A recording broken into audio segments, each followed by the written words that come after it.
할렐루야 샬롬. 우리 인사하십니다. 할렐루야 샬롬 샬롬 샬롬 샬롬 샬롬. 하나님 사랑합니다. 여러분 주 안에서 사랑합니다. 오늘 다윗의 성소를 향한 사랑이라는 제목으로 우리 함께 본문 역대상 13장 말씀 우리 함께 나눠보도록 하십니다. 본문의 중요한 부분들 잠깐 보면은 7절에 게르손 자손에 대한 이야기가 잠깐 나왔죠. 게르손 자손은 레위 자손이다. 7절에 보면 게르손 자손은 라덴, 라단과 시므이라. 그 윗절에 보면은 다윗이 레위 아들들을 게르손과 그것과 무라리에 따라 각 반으로 나누어들어 나와요. 그죠? 게르손 자손은 무라리 아들이다. 그 다음에 12절에 보면 그핫의 아들들은 아므람과 이스라엘과 헤브론과 우시엘 네 사람이다. 그핫을 고핫이라고도 하죠. 근데 성물의 중요한 것들을 옮기는 성막 남쪽에 거했던 사람들이다 라고 이렇게 나와 있습니다. 그리고 또 21절에 무라리의 아들들 나와 있죠. 이 사람들은 성막의 북쪽에 있으면서 기둥, 성막, 골격, 널판지 이런 것들 각자 자손들마다 다윗이 얼마나 그것을 세심하고 꼼꼼하게 그 성전을 짓는 부분에 아주 그 많은 것들을 다 정말 뒤에서 이것을 다 배치하고 또 중간에 보면은 나이를 30세 이상에서 20세로 바꾸죠. 왜냐하면 숫자를 더 많이 하려고 굉장히 많은 숫자였었어요. 보면은 그런데도 불구하고 그게 부족하다 여겼던 거죠. 보면 레위 사람은 30세 이상으로 계수하니 모든 남자의 수가 38,000명이나 됐다고 해요. 그런데도 20세로 바꾸는 그러한 내용이 나와 있습니다.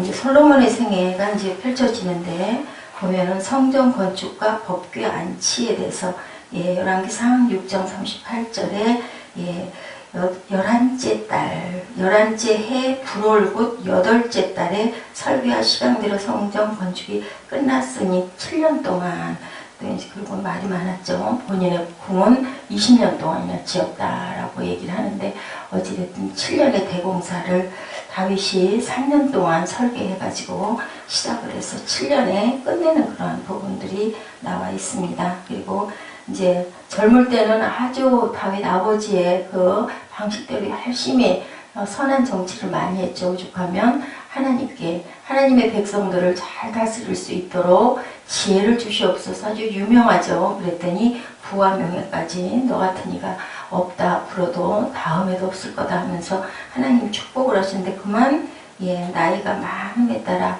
이제 그 후궁들을 너무 많이 두다 보니까 후궁들의 말에 넘어가서 다른 신들을 섬기게 되고 아주 하나님을 마음 아프게 하는 그런 사건들이 결국은 어떻게 됐어요? 사람의 본분을 깨닫고 전도자가 돼서 돌아갔어요. 그렇죠? 전도서 1장 1절에서 2절에 다윗의 아들에 대한 이야기들이 나오죠. 그리고 헛되니 모든 것이 헛되도다. 5번이나 헛되다는 얘기를 할 만큼 그렇게 나중에는 그 많은 영화를 누려보고 그 많은 신들에게 분양하고 그렇게 많은 하나님을 아프게 하는 일들을 많이 했지만 결국은 그렇게 해서 결국 돌아가는 어쨌든 하나님을 깨닫고 돌아가죠. 그리고 이제 31절에 보니 안식일과 초하루 절기 우리 레위기에서 많이 한 번씩 쭉 훑었던 부분인데 그래도 잘 기억이 안 나죠. 그리고 회막의 직무와 성소의 직무와 그들의 형제 아론 자손의 직무를 지켜 야훼 성전에서 수정두는 것이더라. 이런 것들을 이렇게 아주 찬찬하게 안식일은 우리가 너무나 잘 알죠. 6일 동안 창조하시고 하루는 안식하라. 쉬라는 게 아니라 안식하라는 건 뭐예요? 하나님께 예배하며 묵상하고 말씀을 깊이 깨닫고 우리 큐티를 깊이 하라는 날이 바로 안식일. 십계명에 안식일에 관한 법을 주셨죠. 출애굽기 20장 8절에서 11절, 신명기 5장 10절에서 15절, 또 레위기 23장 3절에도 쭉 나와 있습니다.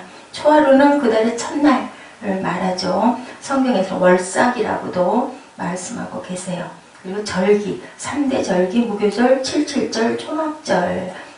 그 부분에 대해서는 무교절은 출애굽을 기념하기 위해 제정됐고 6월절은 1월 14일 그리고 무교절은 밤부터 지키는 7일간 그때는 아주 그 쓴나물을 먹고 부풀지 않은 빵을 먹고 그 무교절을 지키죠. 그리고 77절은 곡식 수확하는 첫날로부터 7주간 끝나는 다음 날을 말한다. 이날에는 수확한 곡식으로 만든 떡을 나눠 먹는 그러한 날입니다. 이렇게 많은 절기들을 가지고 있었어요. 이렇게 해서 초막절은 수장절이라고도 하죠. 출애굽을 시키고 광야에서 보호하신 것을 기억하고 뜰에다가 지금도 호텔에도 보면은 장막을 이렇게 베란다 같은 데 쳐가지고 그때를 기억하고 기리고 예배하고 기도하고, 여기 이스라엘 백성들은 절기도 그렇고 모세의 율법부터 시작해서 철저하게 지켰던 그러한 전통이 이렇게 있습니다. 오늘 본문 다윗의 성전 사역을 할 레위인을 계수하는 것에 대해서 성전을 섬기는 것이 얼마나 지극했으면 이 숫자를, 그 많은 숫자를, 나이를, 레위 지파를 20세로 내려서까지 다윗이 이렇게 계획을 하고 동서남북에 지키는 자들 또 맡고 있는 성물에 대한 것도 아주 일일이, 그죠? 이게 솔로몬이 건축하게 된 성전이 연건평 100평밖에 되지 않았다고 그래요. 근데 마당까지 합해도 그러면 얼마 크지 않을 건데 그 건물을 위해서 24,000명이 투입되고 문지기가 4,000명이나 투입이 될 정도로 아주 대단하게 정성을 들였다라는 것이 너무 지나칠 정도로, 그죠? 다윗은 그것도 부족하다고 판단을 해서 레위 지파의 그 나이를 내릴 만큼 다윗이 각별하게 성전에 대한 부분, 하나님에 대한 부분, 섬김에 대한 부분을 각별하게 정성을 들였던 부분을 우리가 봅니다. 섬김의 종류도, 성전을 섬기는 레위인도 그 안에서 일일이 이렇게 세분하는 부분, 관원이라는 것도 성경을 해석하는 서기관에 해당하는 사람이에요. 관원이 그냥 우리가 생각하는 관원이 아니고 재판관은 성경을 백성들의 일상에 적용하고 옳고 그름을 판단하는 그러한 역할을 맡겼고, 어떤 레위인이 가장 좋아 보일까? 그런데 성전을 돌보고 봉사하고 아니고 뭘까요? 모든 것들이 다 중요하죠. 관원은 공부를 또한 많이 해야 되는 사람이었다라고 이렇게 나타나 있어요. 성전의 가장 귀한 직책은 그 일을 하는 사람이 그것이 귀한 것임을 알고 그것을 봉사하는 사람이 가장 귀한 직책이다. 그래서 부러워하고 비난하면서도 자신의 일을 기쁨으로 섬기지 못하는 경우, 그것은 올바른 섬김과 올바른 자세가 아니죠. 하나님 기쁘게 받으시는 자세가 아니다. 우리는 우리의 성전인 교회에서 맡겨진 귀한 일, 어떠한 일이 됐든, 그죠? 주방 봉사에서부터 시작해서 교회는 혼자 할 수 없는 부분이기 때문에 찬양 봉사까지 또 찬양 안내까지 많죠. 세 분이 돼서 모두 다 귀한 일들이죠. 여기에서 보면 성전을 사모하는 다윗이 이후에 성전에서 봉사할 레위인들을 계수하고 확정하고 계획하는 것들이 이렇게 쭉 나와 있습니다. 모든 일이 귀하죠. 그런데 귀한 마음을 가지지 못하면 아무리 중요한 일도 귀한 일이 아니다. 고린도서 9장 8절입니다. 하나님이 능히 모든 은혜를 너에게 넘치게 하시나니 이는 너희로 모든 일에 항상 모든 것이 넉넉하여 착한 일을 넘치게 하려 하심이라. 바이올린 교수였던 골드슈타인은요, 소련으로부터 망명한 음악인이었습니다. 위암으로 2번 수술을 받고 마취를 거절했대요. 수술을. 왜냐하면 안귀에든 악보가 다 지워져 버릴까봐 얼마나 아팠을까요? 그렇게 마취를 거절하고 장기간 투병 끝에 세상을 떠났는데요.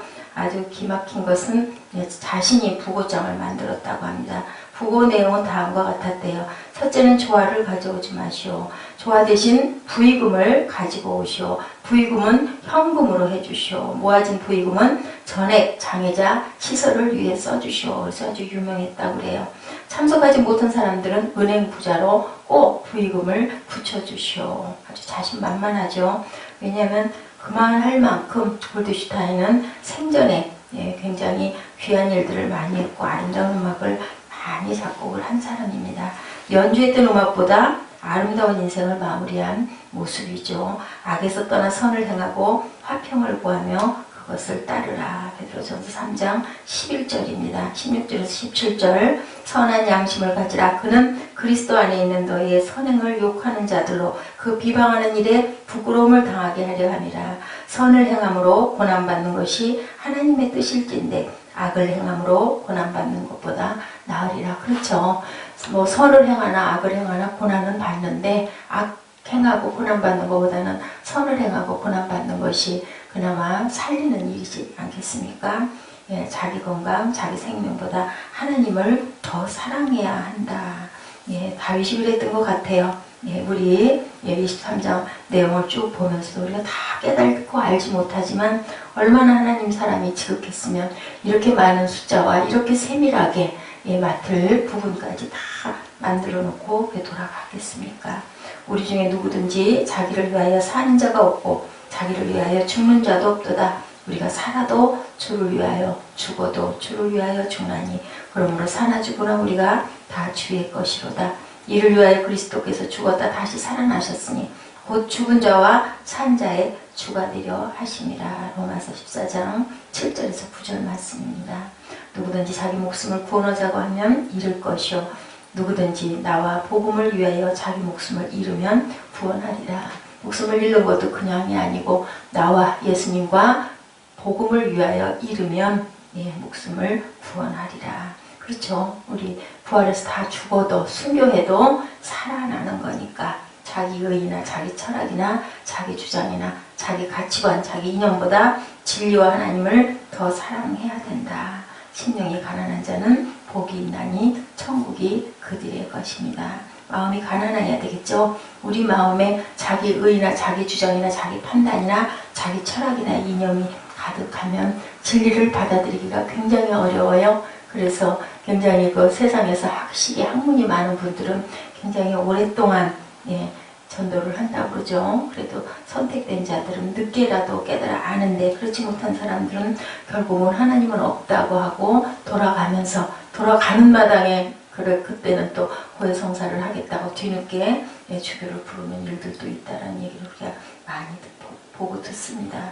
내 마음의 그릇에 교만과 음란, 거짓, 탐심, 시기, 미움, 나태 등을 버리고 사랑과 희락과 화평과 오래 참음과 자비와 양성과 충성과 온유와 절제로 채워서 성도의 선을 행해 나가는 무엇을 우리가 성화되어가는 과정이죠. 하나님께 영광을 돌리기 위하여 상을 받기 위하여 그리고 또한 우리 본분이 우리 하나님의 자녀이기 때문에 선을 행해야 할 줄로 믿습니다. 또한 가난한 자를 불쌍히 여기는 것은 야훼게 꼬이는 것이니 선행을 갚아주시리라고 잠언에도 말씀하고 계세요. 그리고 선행을 위해 우리는 지음을 받았습니다. 그리고 모든 행동은 결국은 밝히 드러나는 것이기 때문에 우리는 선하게 살아야 됩니다. 선하다는 것은 우리가 생각하는 착한 것이 아니라 하나님 보시기에 말씀의 기준에서 선한 거죠. 일곱째 선행을 위해 우리는 예비되었고 선으로 악을 이기고 말씀으로 온전케 되게 하기 위하여 그리고 그것이 아름답고 유익하기 때문에 또한 하나님이 우리를 사랑하셨기 때문에 우리 또한 이웃을 사랑하고 하나님 자신이 사랑이시기 때문에 우리가 사랑으로 만들어졌고 사랑으로 지어졌으니까 그렇게 만들어져야 된다. 또한 이웃에게 덕이 되죠. 그렇게 했을 때 하나님께서 또한 기뻐하시죠. 자손에게까지 복이 있다. 여러분들이 잘 아시는 그 록펠러 같은 분은 그렇게 고백을 했대요. 교회를 건축한 분은 할아버지고 그 복을 받은 사람은 자손들이었다.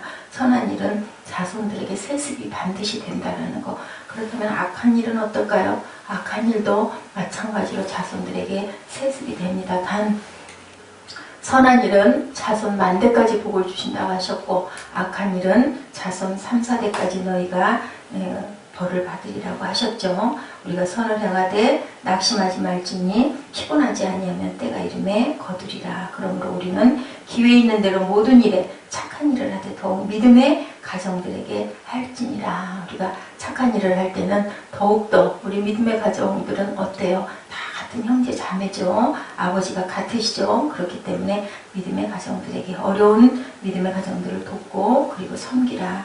이러므로 사람이 선을 행할 줄 알고도 행치 아니하면 죄라고 말씀하십니다. 내 손이 선을 베풀림이 있거든 마땅히 받을 자에게 베풀기를 아끼지 말아라. 아주 그 은혜가 되는 이야기가 있어요. 자녀를 엄청나게 많이 둔 부부가 아이들 10명과 함께 12이죠. 그렇게 해서 아주 오랜만에 서커스 구경을 하러 어디인가를 아주 유명한 서커스였던 것 같아요.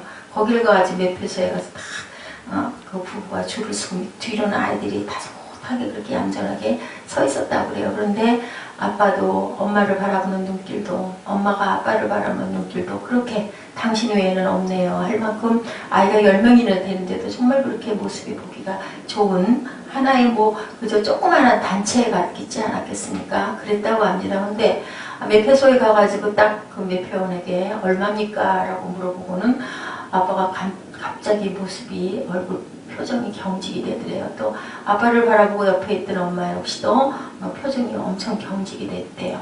뒤에서 서서 어떤 부자가 그것을 구경하러 왔던가 봐요.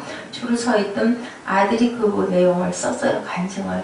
근데 뒤에서 바로 뒤쪽에 줄을 섰던가 보죠. 모습들이 너무 아이들도 예쁘고 아주 얌전하고 아주 질서가 정연하고 나대거나 나서지도 않고 아주 한찬하게 부모만 하는 것만 보고 기다리고 있어서 이뻐서 눈에 보였을 거예요. 이렇게 이쁨을 받아야 되는데 그래서 이렇게 보고 있었더니 자기 아버지가 앞에 서 계셨는데 얼른 주머니에서 돈 10,000원짜리 지폐 2장을 땅바닥에다가 슬그머니 뚝 떨어뜨려 놓다가 그 돈을 집어가지고 얼른 당황하고 있는 아이들 아빠에게 내밀면서 아이고 선생님 주머니에서 이게 떨어졌습니다. 선생님 돈입니다.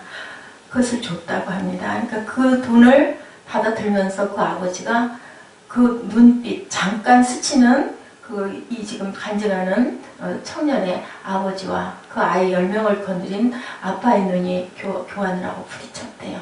그러고는 그 마음으로 얘기하는 눈빛 그리고 그 다음에 얘기하는 말이 평생 내가 이 돈에 대한 것을 잊지 못하겠다라는 눈빛이었다고 그래요. 선을 행하되 어떻게 해요? 우리가 왼손이 하는 일을 오른손이 하는 일을 왼손이 알지 않게 선을 행하는 거. 우리말이 그렇지 굉장히 어려운 겁니다. 내가 뭔가를 착한 일을 하면은 그 얘기를 하고 싶죠. 간증으로라도 하게 되고 하고 싶은데 이렇게 그 아버지의 그 모습을 그 청년 아들은 또 얼마나 그걸 바라보면서 정말 그 은혜를 많이 느꼈겠습니까? 이렇게 하나님께서는 우리에게 선한 마음을 주셨어요. 세상에서 악해지게 되는데 살아가면서 그렇지만 우리가 예수님을 믿고 예수의 말씀을 듣고 예수님 자체가 사랑이시고 오셔서 우리를 위해서 몸짓고 피를 흘려 돌아가셨으니 그것을 본받아가는 우리들도 그 선행을 하도록 항상 노력하고 이런 말씀을 들으면서 다시 한번 또 각오하고 또 마음을 또 돌이키고 우리가 잘못했던 부분은 또 회개하고 매일매일 하나님께 한 발 한 발 가까이 또한 동행하는 삶을 사시는 저와 여러분 되시기를 주님의 이름으로 축복합니다. 기도하시겠습니다.